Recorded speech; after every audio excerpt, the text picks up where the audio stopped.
January 30th. I'm joined today by Council President Eric Garcetti and Council Member Jan Perry. We have a quorum. There are, I believe, eight items on today's agenda. We will quickly go through the items that we view as non-controversial, and then we will spend time, I think, on item 1 and item 8. With that said, Ms. Barclay, could you read items 2 through 7? Good morning, Meg Barclay for the CLA's office. Item 2 is a report from the Community Redevelopment Agency and the City Administrative Officer and a resolution relative to various actions regarding an acquisition funding agreement not to exceed $2 million for the development of affordable housing. Okay, without objection, we will adopt the CAO report on item 2. Item 3. Item 3 is a CRA report and a report of the Chief Legislative Analyst relative to a funding agreement with Enterprise Home Ownership Partners for the implementation of a safety energy-saving retrofit program. The CLA recommends an additional instruction for a closeout report on this program. Okay, then without objection, we'll adopt the CLA report on item 3. Item 4. Item 4 is a CRA and a CAO reports relative to various actions, including an amended and restated disposition and development agreement with the Slauson Central LLC for the development of Slauson Central Retail Center. The CLA has an additional recommendation on that one to request the CRA to report with additional closeout. Okay, resources. So on that item, we'll adopt the CAO report with the CLA amendments. Okay, thank you. Item 5 is a CLA report relative to establishing the Hollywood Scattered Site Rental Assistance Program. I'm all for it. Okay, then we will adopt on this one, that's the CLA report. Yes, sir. Okay, that's item 6, brings us to item 6. Item 6 are reports from the CRA and the CLA relative to various actions related to acquiring real property and billboards at 6300 Southwestern Avenue. And on that item, we will adopt the CLA report. That brings us to item 7. Item 7 is a motion Smith Cardenas relative to developing a financial policy pertaining to grants administration. Okay, then we will adopt that motion. Okay. Oh, wait a minute. I'm sorry. Is there a item?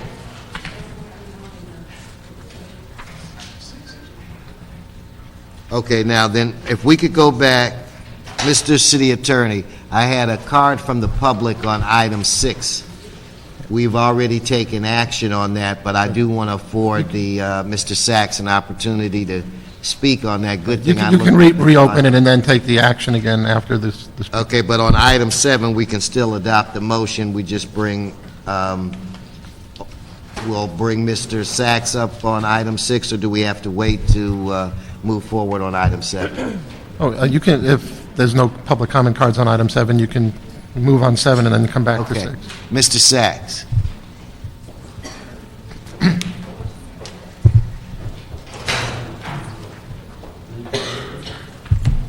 Is this item 8? Good morning. Thank you very much. Very quickly, 2 things I want to talk about. You're taking action about requiring real property and billboards located at 6300 Southwestern Avenue, which brings me to the point of what's the status on taking action against the illegal billboards that have been erected in the city? I understand there's over 600.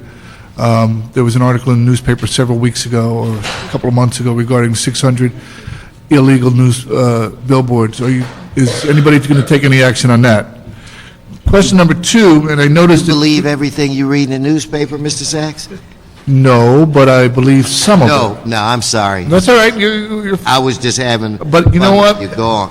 What I do read is I read these agendas, and then I read the city council agendas, and I noticed today, because I was going to bring this question up anyway, that when you were going through your agenda, and the secretary was mentioning that you have a CRA report, or a CAO report, and a CRA report, and a COL report, a CLA report, and a CRA report, and a CRA report, you were only accepting the reports from the CLA.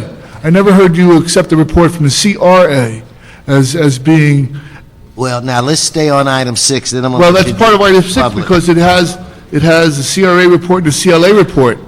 And I'm curious to know, because I've also read the agenda for the city council when you have them on the hearing date, and what appears in the agenda items is only the report of the CAO or the CLA, and there is no mention of the CRA in the city agendas. What And I'm I've gonna- noticed that frequently throughout, so my question is if you don't accept the CRA report in the hearing here, is that why it doesn't appear on the city agenda?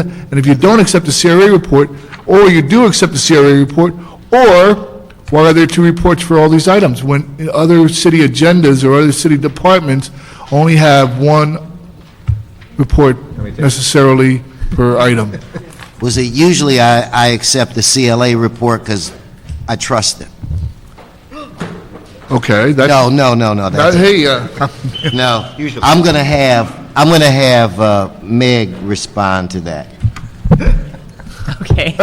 Meg Barclay with the CLA's office. Usually when department reports come through for committee consideration, the chair requests a report from staff, which reviews those recommendations of the department. Generally, the recommendations between the department report and the CAO or CLA report are very similar, with adjustments that may come up as issues are identified in the review of the department reports. okay. Again, my only question is why not accept both reports then? Because if they're generally... Okay, now, your time is up on that, but don't go anywhere. I see that I have a public comment card from you, and what I want to do is get, is it appropriate, Mr. City Attorney, to afford Mr. Sachs the opportunity to transition into public comment right now? General public comment? General public comment. I need to collect some information, though. I'm sorry. I haven't done... Okay, then what I'll do, I'll call you back at the end. I appreciate okay? that. Thank you. All right. So that leaves us with 2 items, Ms. Barclay, with items 1 and 8. So why don't we take up item 1? Item 1 is a communication from the mayor relative to the appointment of Mr. Thomas S. Sales to the Industrial Development Authority for the term ending June 30th, 2008. Okay, let's welcome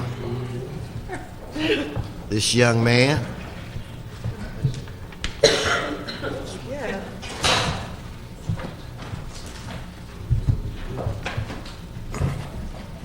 Good morning. Good morning. I guess the appropriate way to do this would be to have you present yourself before the committee and give all of the reasons why you want to do this, and maybe give some background as to why you would be qualified to do that. But before, Mr. Clerk. Yes, sir. That's it. Yeah, I just wanted, he got it. Anyway, with that, I mean, that would be the normal way that we do this, but I'm sure that every member that's present today on this committee has known you for many years. And I, just want to say, I can't think of a better selection that the mayor could make.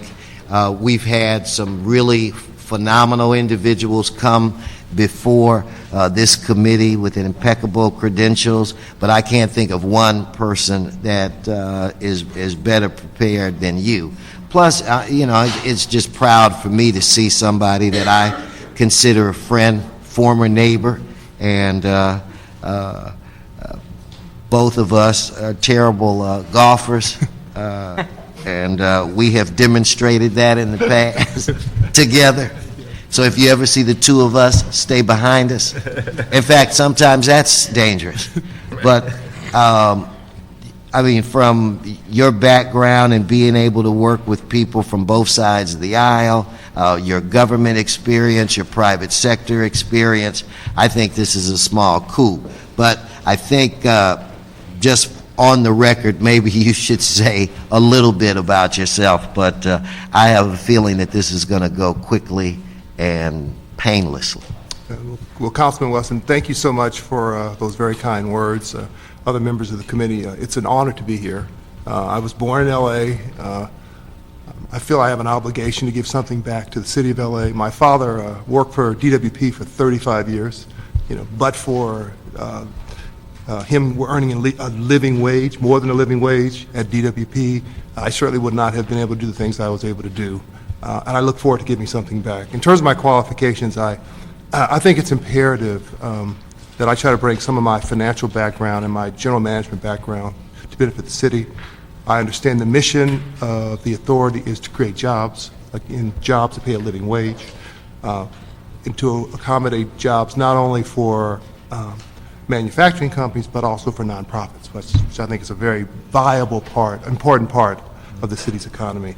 And it's just an honor to be here, and I'd be glad to answer any questions any of you might have.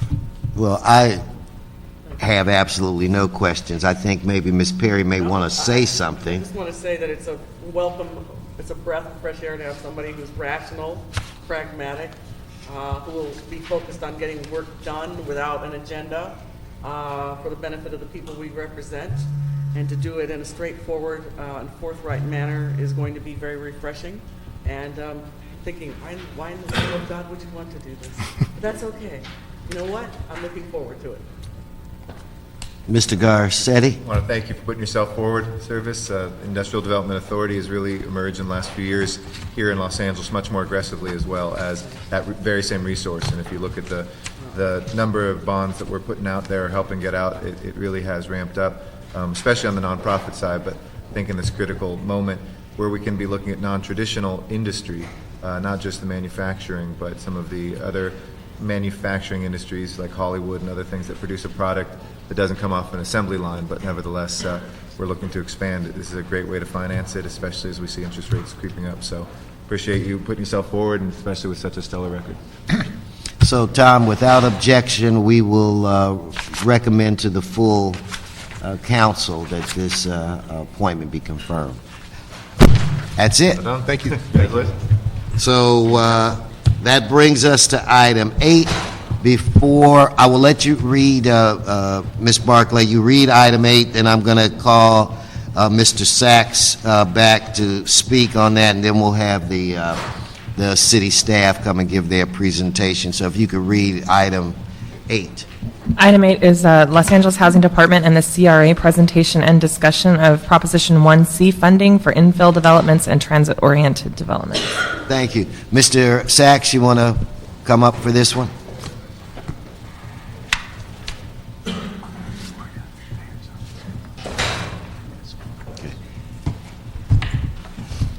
Good morning again. Thank you again. Good morning to you again. Very quickly on this, based on yesterday's meeting with about transportation issues, and I brought this up, I'm just very curious, the transit-oriented developments, in the Transportation Department was looking for private-public funding for infrastructure projects. Other than the Proposition C funding, which comes from public money, what other public involvement would be used for these transit-oriented developments? I know from reading Metro's releases that Metro wants to develop this, Metro wants to develop transit-oriented houses, transit-oriented this, and to me, Metro is not a housing department, and I see articles like NBC is selling its studios in Burbank. They want to sell it to a developer. There was a homeowner, a home construction company that's selling property. They're selling property, Metro's developing property. And there's an imbalance there. So I'm curious to know, with the shortage of funding for transportation infrastructure, why transit departments are involved in housing. Why not sell the property rights to a developer and let them develop the money, or let them develop the project, and then take the funding that they would pay for that property and use it for transit infrastructure. Thank you. Okay. Do you want to do public comment, or are you still preparing? I'm still preparing. Okay. Sorry. No problem. Okay, with that, I think we want the representatives from the mayor's office. And who, there's room for others, but we've got extra chairs.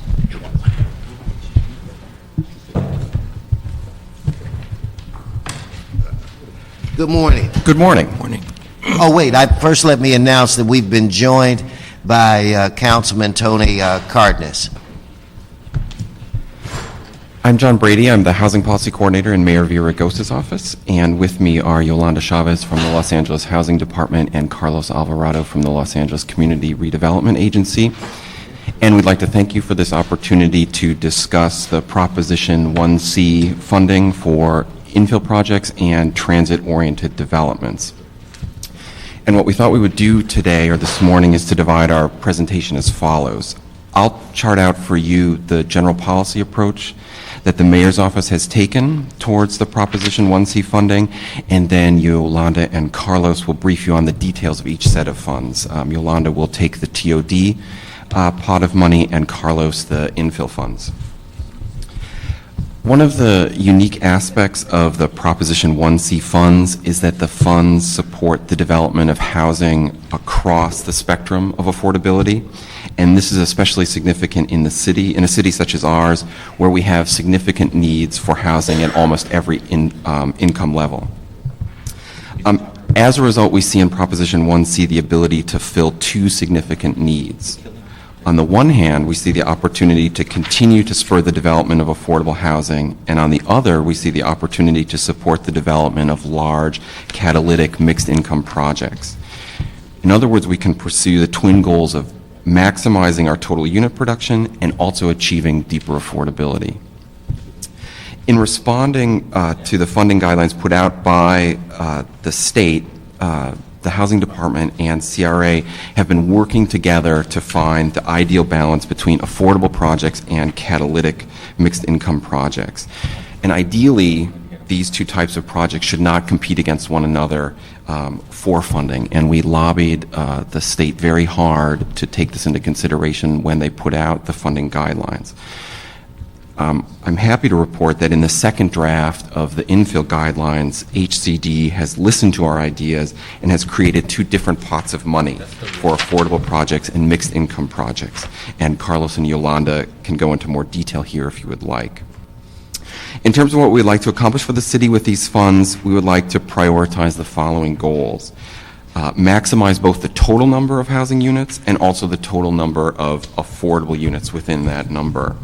We want to preference projects, both the large mixed income projects and affordable projects that are near transit. And we want to achieve major infrastructure goals, such as sewer improvements, the undergrounding of utilities, and creating parks. And I'll finish with a brief overview of the two sets of funds and what we have been told by the state about how the funds will be distributed. The TOD pot is $300 million. The state considers these funds to be for the support of large catalytic projects within a quarter mile of rail. There are 5 likely competitors for this money: Los Angeles, San Diego, Oakland, San Francisco, and Sacramento. The infill pot represents $850 million. There's more money here, but there's also more competition. Municipalities across the state will compete for this money. The key distinction here on the infill pot is infill area versus infill project, and Carlos can say more about the significance of this. 45% of the total infill funds will flow to projects in Southern California, so Kern, San Bernardino, San Luis Obispo, Santa Barbara, Ventura, LA, Orange, Riverside, San Diego, and Imperial counties. The state has indicated to us that project readiness will be a key scoring criteria. As far as the schedule, the state would like to have the money out the door by June. I didn't hear that. June? I'm sorry, June. Now I'd like to turn it over to Yolanda and Carlos, and they can give you a more detailed picture of each pot of money. But just let me ask you this real quick, and I don't know who's the appropriate person to answer. I mean, this is a competitive process. Mm-hmm. How are we going to fare? I mean, are we ready to go? How are we going to fare? Or what how do you believe we will? How will we fare? I think on both sides, for both pots of money, and maybe Carlos and Yolanda can go into, or Yolanda and Carlos can go into more detail here, but in both areas, the departments have been working diligently to identify projects. But also we should say that the people can apply independently of the city, especially on the infill side of things. I think our goal and what the departments are continuing to work on is to, now that we know what the state is prioritizing, is to look at the projects that we have and queue them up in terms of their readiness and what we think will be their competitiveness. I think what we also want to do is we want to oversubscribe and try to get as much money as we can. I think it's hard to tell on the infill side of things how we're going to fare there because there is a lot of competition.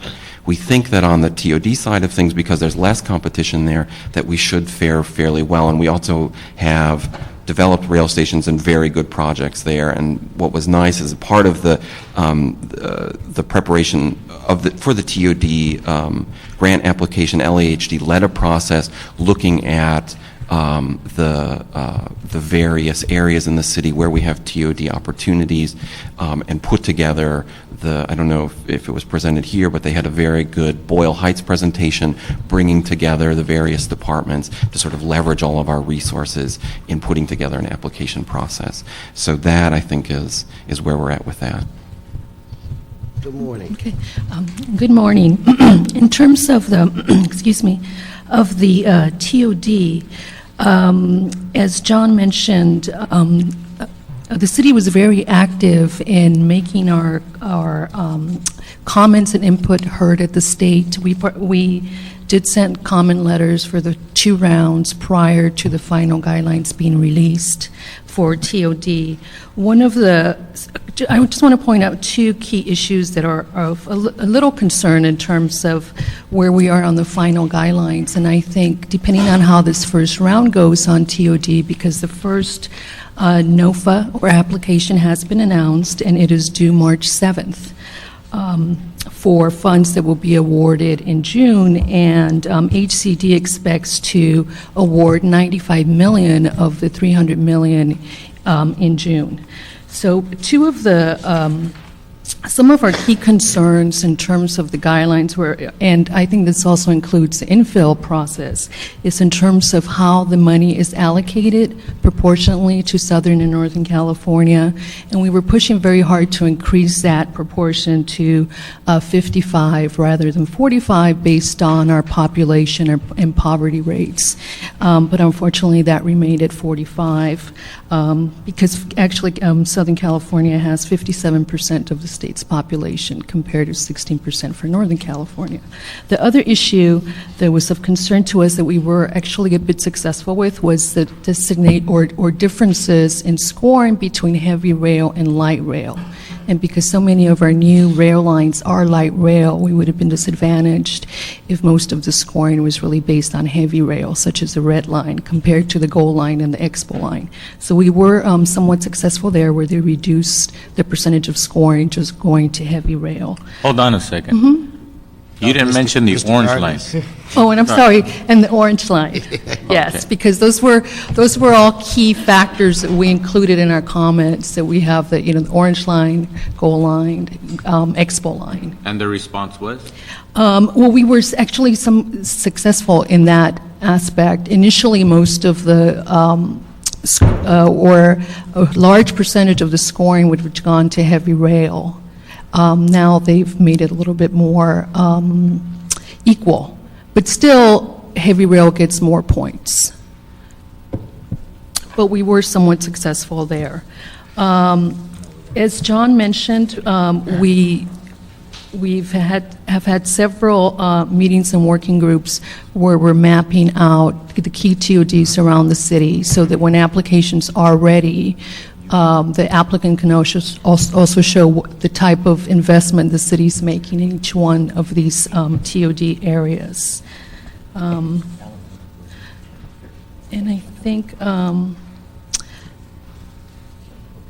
and finally, another issue that was of concern, especially along the Gold Line, Expo Line, and Orange Line, is that the threshold for the minimum size of a project on the TOD is 50 units.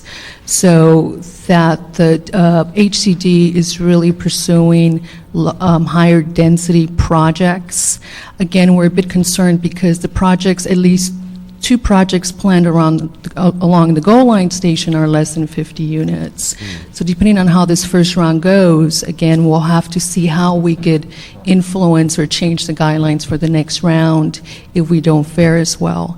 In terms of projects that are ready, we know at least of 1 project at the MacArthur Red Line station that's ready. And so I do believe that they will be applying. And that's, I think, a total of 150 units at the MacArthur station. Okay, thank you. Morning. Good morning, Council Member Carlos Alvarado with the CRA. As John stated, we're talking about a pot of money that is approximately $850 million for the Infill Infrastructure Grant Program. 240 of that will be allocated during the current fiscal year. And projects that are eligible are development or rehabilitation of parks and open spaces, water, sewers, and other utility improvements, streets, roads, parking structures, transit linkages, and transit shelters, traffic mitigation features, sidewalks, and streetscape improvements. Eligible applicants include municipalities, of course, not-for-profit and for-profit developers of specific projects, along with business improvement districts if they apply with redevelopment agencies. The timeline that we're talking about for the Infill Infrastructure Grant Program is there's anticipation that there will be a workshop for a grant application workshop in February with an application deadline in March and awards being given out in June of this year. The second draft of the guidelines has been was released yesterday morning, and we'll be vetting those guidelines along with the Housing Department, Water and Power, the Bureau of Public Works, and the other appropriate entities in the city family. In terms of qualifying infill projects, we know that they can support 100% affordability in terms of housing. And for qualifying infill areas, they will support mixed income projects. I think that in terms of the projects that we're considering, we're obviously looking for the projects that are obviously ready and would score very, very well. There is a self-scoring process in the application process, and so our anticipation is that we're going to be focused on identifying those projects that will approach the maximum number of points allowable in the application. Thank you. Since I've been recognized by the chair. And you have. Thank you. One of the questions I have is, the last thing you just said is you're going to take the projects that are likely to get the maximum allowable points? That's accurate, sir. And what are you going to do with those? Those are the projects that we'll be moving forward. And then the ones that don't seem to be able to get the maximum allowable points? I think based on my involvement in yesterday's workshop application for the TOD monies, there seems to be amongst the state staff a real eagerness to get this money out as quickly as possible. So, for example, for TOD, they're anticipating a second round in early fall. And I think that I anticipate that the Infill Infrastructure Grant Program might issue a second NOFA sometime around the same time, given the tight deadlines that they're working with. Okay, but for example, if you have a project that is likely to be within a quarter mile of a red line station. Yes, sir. And then you have another project, great project, but it happens to be within a quarter mile of an orange line station. Already on the natural, we've been told that an orange line project overall is not going to be eligible for the same amount of points as a red line project. Right. Correct? That's Because correct. red line is, Oh, heavy rail. is heavy rail. Yes. And the orange line is the bus system, right? Yes, sir. On steroids.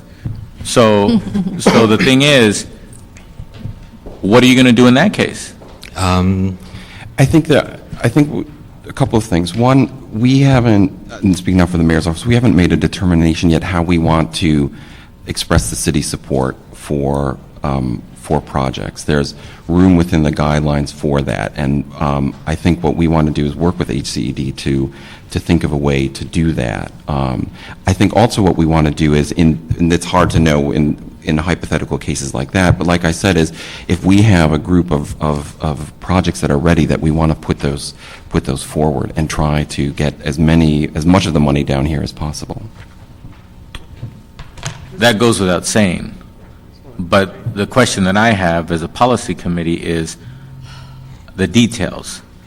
Now, what is going to happen to a 200-unit, wonderful-looking project, very well put together, next to an orange station, versus the almost identical project, same number of units, same everything, ironically identical, next to a red line? What's going to happen to that application? And let me feed you what's in the back of my mind. We're not competing with ourselves only. We're competing with everybody else. So we're competing with San Diego. We're competing with, we're actually competing with San Francisco, not on the 25%, but overall we're competing with San Francisco, who has a much better, rail system than we do, and public transportation. When you look at the geographic area, et cetera, they have a lot more pop to deal with. I'm sure this proposition was actually written much better for San Francisco than Los Angeles to begin with. That always happens. Right, Mr. Speaker? Oh, on a regular basis. So the thing is, you're dealing with realities. The reality is, you know as well as anybody, especially housing, when you go for state funds, when it's very competitive, aren't there rounds where perfect scores are the only ones that make the cut? And even of the perfect scores, some of those don't even get funded, correct? Correct. Isn't this going to be one of those processes where likely perfect scores are going to be the only ones considered for funding in the last leg of this funding cycle? Not likely? Yes, very likely. Yeah. Just based on experience, right? Isn't this going to be one of those, for $1 billion, there's going to be $10 to $20 billion in applications? Well, I would say, Councilman, and I know that, the mayor's office will, I'm sure, set up a process to support and prioritize projects, but I think at this point, especially on the TOD, because they're, well, in both funds of money, because because the state wants to get out so quickly, and on the TOD, it's $300 million, and this first round of funding will be to $95 million. I think what's really critical is to, our concern now is that we don't have enough projects that are actually ready to apply for this first round. Because, like I said, at this point, we're aware, the Housing Department is aware of one that we have, that we will be recommending for funding in this next round of the trust fund that's definitely project ready. But other than that, I'm not sure if there's another TOD project in the city that's project ready. So What's project ready? Meaning they have their, that they have site control, that they have the rest of the financing that they need, and so this TOD money is part of the gap financing, and they're going to go and get it. Just like the trust fund process, because the state is funding projects the same way they do tax credits and MHP. The project has to be project ready. And which is, whose project is that one project that appears to be That ready? we're aware of, McCormick Barron. Anybody here from MacArthur. McCormick Barron? I thought so. So what could have contributed to that? I mean, this is great money. This is good stuff. I definitely agree. So I guess that's our concern. I'm not sure if CRA is aware of other projects that are project ready and will be applying in this first round. So I think that's more of the issue, that we need to get our projects ready. And if they're not ready for this first round, let's get them ready for the second one. Who's going to be, on behalf of the city, who's going to prioritize those packets and then send them up to the state? Who physically is representing what part of the city that is going to be making the decision, that these look like these are in line for the highest amount of points, et cetera, and this is where we have the cutoff, boom, we're sending those up. With the developers doing that on their own, just like they do for tax credits and MHP, what the city needs to do is be able to prioritize their support for projects. So Okay, that who's going to be doing that? I think that's a process that the mayor's office is working on. Right. And part of it is we need to know, we don't yet know what the projects are, as Yolanda was indicating, and I think... Hold on a second, you're getting ahead of me. What I'm asking is, who's going to be in the room to decide which projects are going to be signaled to the state that get the highest recommendation from the city, that the city of Los Angeles supports them? Right, like I said, that hasn't exactly been determined yet. I think part of what we want to see is we want to see the projects. Like I said, also, this is something that we would want to talk with the committee with. But that's an internal decision. The state doesn't dictate to us who within the city of Los Angeles, city of San Diego, or city of Timbuktu, who does that. So what you're saying is we haven't even finalized that internally with the city. We don't know if it's going to be somebody from the CAO and the CLA and somebody from the mayor's office, whether the chairman's of the housing committee is going to be in the room, or the head of the housing department or the head of CRA is going to be in the room. We haven't determined that yet? No, we have not. Okay. Well, Chairman, I want to know how and when we are going to decide that. Well, you bring a good point. So what I will do as chair is have a discussion with the mayor's office. I would think that we've been working well together, and be assured that this committee would like to have an active role. And I think that we would be a very good resource to help ascertain what the priorities would be. So consider this a formal request from the committee that we would like to be a partner where it relates to making that or those determinations. Right. So, and basically, you're going to, move on, and then you will come back to this committee and let us know what progress is being made and what have you. So the next time you come before the committee, and I'll get to you, I see, the next time you come before the committee, let's have a structure as to, because that's a very important question that Mr. Carton has asked. Let's have a structure, or at least some kind of guidelines, how you're going to move forward with that, with a role where it relates to this committee. Ms. Perry. Can we just put a time frame on this? I'm comfortable. What works for you, 30 days? So we can get them to come back and answer. What's realistic for you to come back? I mean, the due date for the TOD applications is March 7th, so we should move as quickly as possible, so 2 weeks. Yeah. Okay, so let's do that. So let's say within 15 days, you'll return and we'll have a little more meat on this skeleton. Mm-hmm. Before anybody goes to their Valentine's dinner, we'll have discussed it. Right? Ms. Perry, did you have anything else? No. Mr. Garcetti? Let's finish the dance. Okay. Then with that said, thank you for providing us with the information that you did today. We'll see you in a couple of weeks. I do have 2 copies, the copies of the letters that were sent with the city's comments on the infill grant program, the guidelines, and also on the TOD guidelines. Okay, if you could give that to the clerk. Before, I believe that's the last item of business other than public comments. So I want to ask Mr. Sachs to come forward. Before he speaks, I want to ask the CLA's office, is there, would this committee have the authority to, from time to time, request a change in our city attorney if he doesn't wear suspenders? Absolutely. Okay, I just wanted to know because I'm highly disappointed. I just want to go on the record as saying, and that the excuse that you wore a very nice set yesterday is not good enough. My sincerest apologies, Mr. Chair. I will not make a similar grievous error in the future. Let's hope not. Mr. Sachs? Thank you again. Good morning again.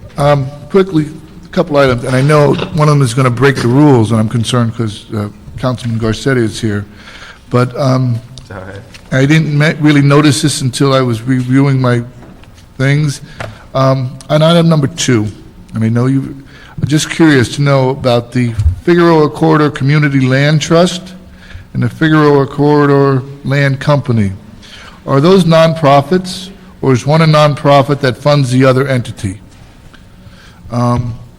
Relating back to my question regarding the CLA and the CRA and the CLO, on January 2nd, you had an item on your agenda, the CRA report relative to the status of the CRA investments. If anything needed a report from another department, that would need another report from another department. Of course, it doesn't have one. I wouldn't trust them either. I'd also like to know about an item on a couple weeks ago, you had an item on your agenda for a community development department for a block grant float loan to the Community Redevelopment Agency to fund the purchase of the Ford Hotel by the SRO Housing Corporation. My question regards why the pass-through. If the fund, I would imagine that the loan was actually to the SRO Housing Corporation to purchase the Ford Hotel. Why the pass-through to the Community Redevelopment Agency from the Community Development Department? Also, there was an item on the agenda from the 15th relative to the request of the communication from the city attorney relative to the request to destroy obsolete records from the Community Development Department. Are there records kept by the city for the Los Angeles Housing Department and the Community Redevelopment Agency? And finally, just quickly on the talk about what was overheard by the last group of speakers. You have heavy rail, you have light rail, you have a busway, you have rapid busway. I believe it was in Proposition 1C funds used only for light rail construction. And if you have all those 4 different entities that you're fighting for home housing, who decides? Thank you. Thank you, Mr. Sachs. Ms. Barclay, is there any additional business before this committee? No, sir. Then this committee is adjourned.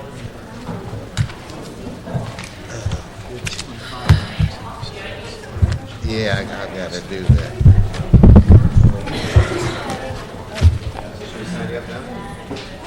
My people are talking.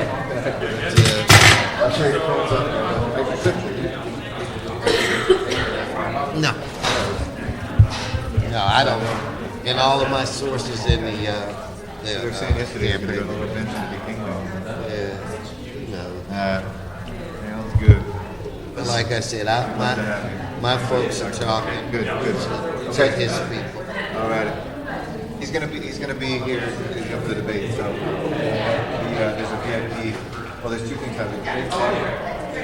Tomorrow, he's gonna be in the morning. He's coming in late tonight. We're doing some economic roundtable. So if you want to do something.